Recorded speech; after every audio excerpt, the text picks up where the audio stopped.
India में लाखों students और professional Excel, Power BI, SQL ऐसी स्किल सीख रहे हैं ताकि वो एक डेटा एनालिस्ट बन सकें। बट गेस व्हाट, उनकी सैलरी या तो बिलो एवरेज रहेगी या एवरेज रहेगी या उनको जॉब ही नहीं मिलेगा even despite learning the skills. ऐसा क्यों? क्योंकि वो टूल ऑपरेटर्स हैं, प्रॉब्लम सॉल्वर्स नहीं। इस वीडियो में मैं आपसे शेयर करूंगा एक ऐसा सीक्रेट स्किल सेट जो बहुत इंपॉर्टेंट है और डेफिनेटली हार्ड भी है, बट अगर आपने वैसा skill set over a period of time master कर लिया तो guarantee you are going to earn massively in this competitive market. Time waste नहीं करते हैं, वो स्किल सेट और उसके 3 क्रिटिकल पिलर्स क्या हैं उन पे बात करते हैं। Let's start. चलिए स्टार्ट करते हैं अपने पहले फाउंडेशनल पिलर से, जिसका मैं नाम देता हूं एक डिस्प्रपोर्शनेट रिक्वायरमेंट फेज।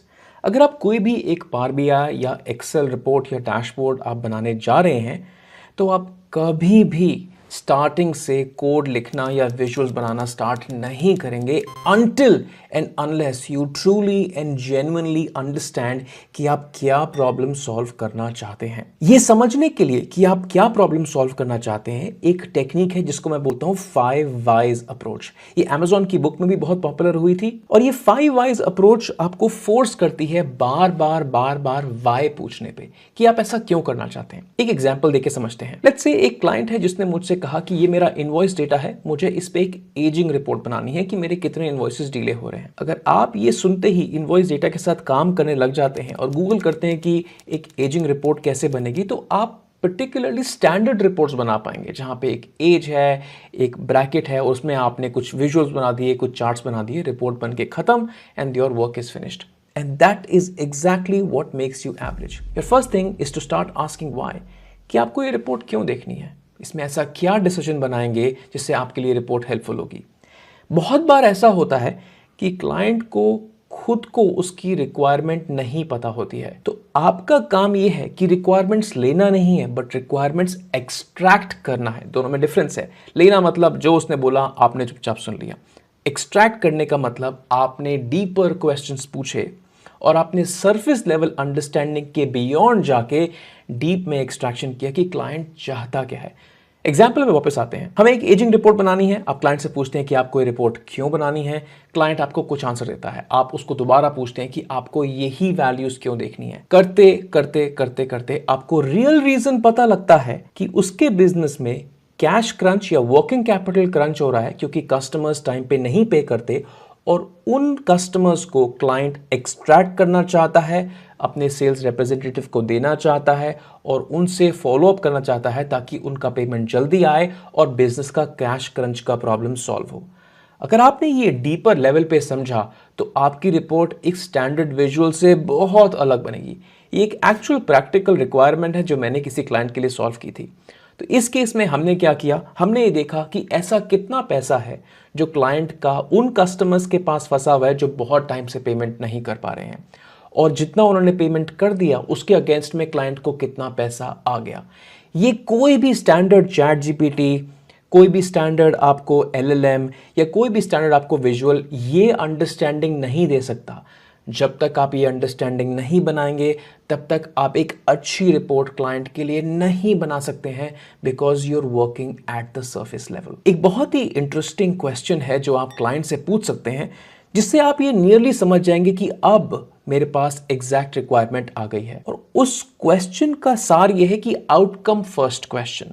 इसका सिंपल मतलब यह है कि आप जो मुझसे मांग रहे हैं, अगर मैं आपको वो नंबर स्क्रीन पे लाके दे दूं तो आप उस नंबर से क्या डिसीजन लेंगे अगर आपके पास सिर्फ वही नंबर है।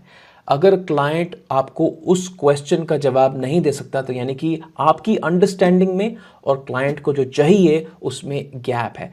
Till the time the client can actually pin point कि जो आप इंफॉर्मेशन खोद के डेटा से निकाल के लेके आएंगे उससे वो एग्जैक्टली क्या इंफॉर्मेशन, क्या एनालिसिस और क्या एक्शन लेगा, तब तक आप जो बना रहे हैं और जो क्लाइंट को चाहिए उसमें गैप है।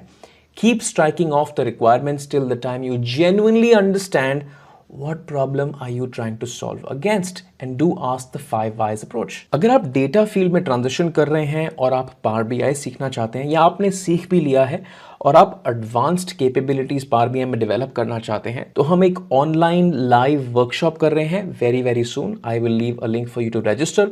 इस वर्कशॉप में मैं आपको सिखाऊंगा कि स्टैंडर्ड विजुअल्स बनाने से ऊपर ऐसी कौन कौन सी स्किल्स हैं जो बहुत वैल्यूएबल हैं और जिनके लिए आपको अच्छे पैसे मार्केट में मिल सकते हैं. नॉट ओनली दैट, सिंस हम एक कंसल्टिंग बिजनेस रन करते हैं तो मैं आपको प्रैक्टिकल प्रॉब्लम्स भी बताऊंगा, मैं आपको उनके थोड़े बहुत सोल्यूशंस भी बताऊंगा और मैं आपको एग्जाम्पल्स भी बताऊंगा कि रियल टाइम में कंपनीज के पास क्या प्रॉब्लम्स आती हैं और हम पावर बीआई यूज़ करके वो प्रॉब्लम्स को कैसे सॉल्व करते हैं.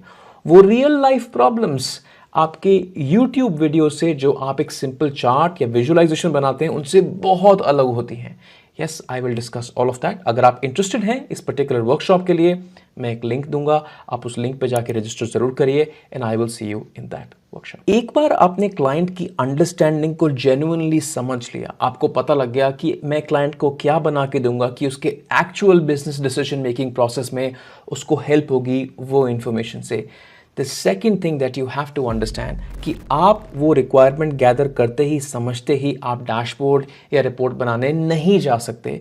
You have to make a mock first just to save yourself from the misery of not doing the work again and again.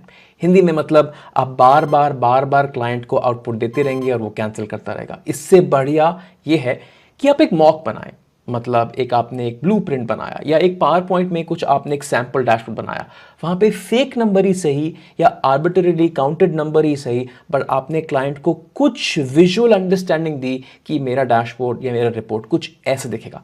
जब उसमें रियल नंबर्स आ जाएंगे तो आप ऑब्वियसली उसको इंप्रूव कर पाएंगे, बट आपने एक अंडरस्टैंडिंग दी. मान लीजिए ये एक सैंपल डैशबोर्ड बनाने के लिए आपको 15 या 20 मिनट का टाइम लगा. अगर क्लाइंट इस काम को रिजेक्ट भी करता है या उसको पसंद नहीं आता या आपके बॉस को पसंद नहीं आता है, इवन इन दैट सिनेरियो आपके सिर्फ 15 या 20 मिनट्स वेस्ट हुए.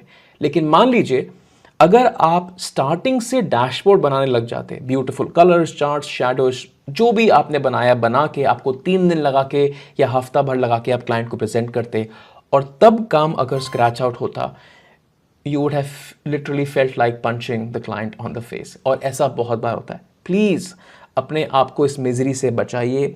अपना काम फ्रीक्वेंटली एक प्रोटोटाइप के फॉर्म में क्लाइंट से शेयर करिए, अपने बॉस से शेयर करिए, उनको बताइए कि मैं इस रास्ते जा रहा हूँ. Are you appreciating what I am creating or not? Is this going to be helpful or not? And you will get a lot of feedback to improve on, जिससे आपके काम के नंबर ऑफ आइटरेशंस में बहुत improvement होगा. तीसरा सबसे ज्यादा critical pillar, results are bigger than your ego and the tools. क्या मतलब है इसका? एक क्लाइंट जो एक बिजनेस ऑपरेट करना चाहता है, उसका सिर्फ आप प्रॉब्लम समझ के अगर आप उसका प्रॉब्लम सॉल्व कर सकते हैं, द क्लाइंट को सिर्फ उतना ही चाहिए.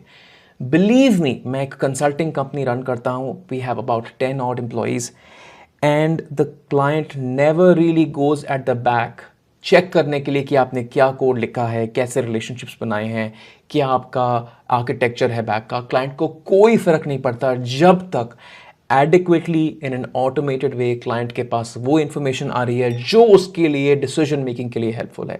तो याद रखिए, results are bigger than the ego and the tools that you use. अगर आप कन्विंसिंगली क्लाइंट की प्रॉब्लम सॉल्व कर सकते हैं तो क्लाइंट को कोई फर्क नहीं पड़ता आप क्या टूल्स यूज करें. जरूरी नहीं है कि अगर आपने SQL या Spark या Python या Power BI सीखा है तो you are going to use those tools in every possible scenario. कितनी बार ऐसा होता है कि हम कोई प्रोजेक्ट करते हैं जहां पे आंसर एक बहुत ही सिंपलिस्टिक ऑटोमेशन, पावर क्वेरी और पावर ऑटोमेट होता है. फाइल्स आई, कलेक्ट हुई, एक सिंपल सा आंसर है, वो सिंगल पिवट टेबल क्लाइंट के लिए इतनी हेल्पफुल होती है जितना उसका मैनुअल वर्क कट डाउन हो सके. मेरा हाई रिकमेंडेशन आपसे ये रहेगा कि आप रिजल्ट्स पे फोकस करिए, टूल्स पे फोकस मत करिए. टूल कोई भी हो, अगर आप कन्विंसिंगली क्लाइंट को उसका रिजल्ट ला के देते हैं, the client and your boss is going to be extremely happy with that particular process.